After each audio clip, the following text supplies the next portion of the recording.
Outlaw Sports is brought to you by Molson Canadian, made from Canada, and Rocky Mountain Barbecue, Alberta barbecue cuisine at its best.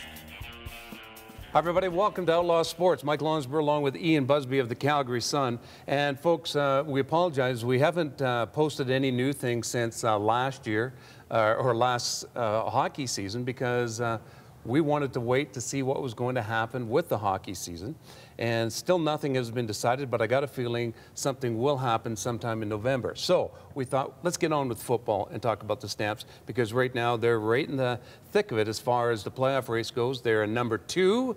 And Ian, sometimes I look at this club and I go, all right, when are all the wheels going to fall off this? Because they got lucky in a lot of different games this year. And I just didn't think they were as good as their record indicated, but they do own second spot. Well, what's that old saying? You got to be good to be lucky and lucky to be good. So maybe they're good that they're lucky right now. Obviously, 3 games this year they've won. You mentioned the 2 at Labor Day on last-second field goals missed by the opposition, and then back on Saturday night at McMahon Stadium, Andy Fantuz fumbles the ball right off the tee, and there's second place for the Stampeders. Obviously, they'll take it, but they've done a lot of things this year that they've set themselves up for these things.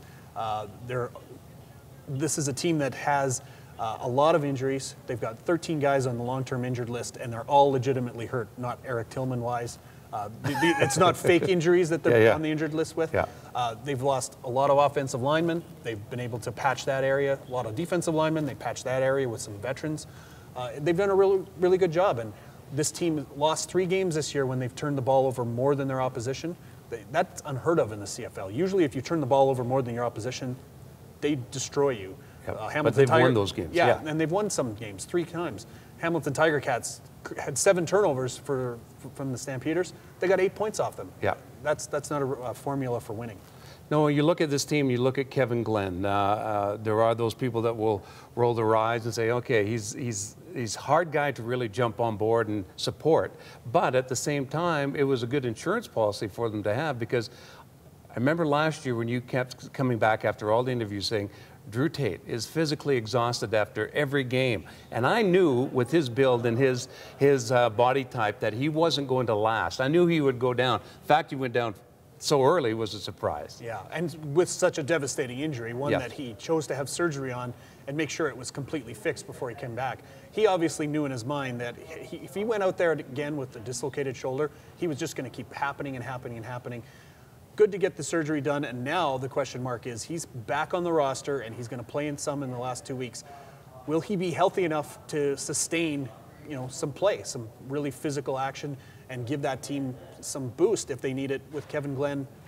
If he has a bad stretch here or there in the playoffs, then you put Drew Tate in and see if that gives you the boost. They have to figure out how to beat the BC Lions. They haven't done it in two meetings this year.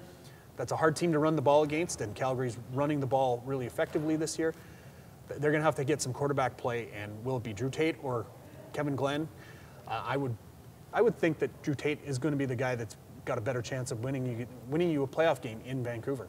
It's interesting because we've seen this kind of movie before. Wally Buono has done it twice. 1995, Jeff Garcia was on a roll. Flutie came back, won the West Final, lost in the Grey Cup game. And then when Casey Printers was a rookie, he was on a roll. He was the league's MVP, and he was benched for the Grey Cup game as Dave Dickinson came in. So it's kind of parallel, but at the same time, you've got a couple of games to experiment before you hit the playoffs. Right, but I don't think that's going to make the decision any easier for John Hufnagel, because, as you say, when do you know exactly the moment to put Drew Tate in?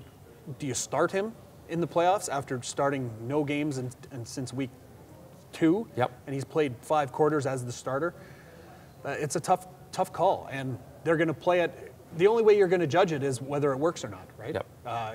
He's damned if he does and damned if he doesn't. Because if he keeps Kevin Glenn in and they lose, well, then why didn't you put in Tate? If you put Tate in and they lose, why'd you put in Tate? Kevin Glenn was doing well all year. Yep. So it's a tough spot. It's a good spot in the fact that they've got both guys available. They can switch guys in and out if they feel like that's the best option. I'm glad I'm not making that decision, because it's a tough call.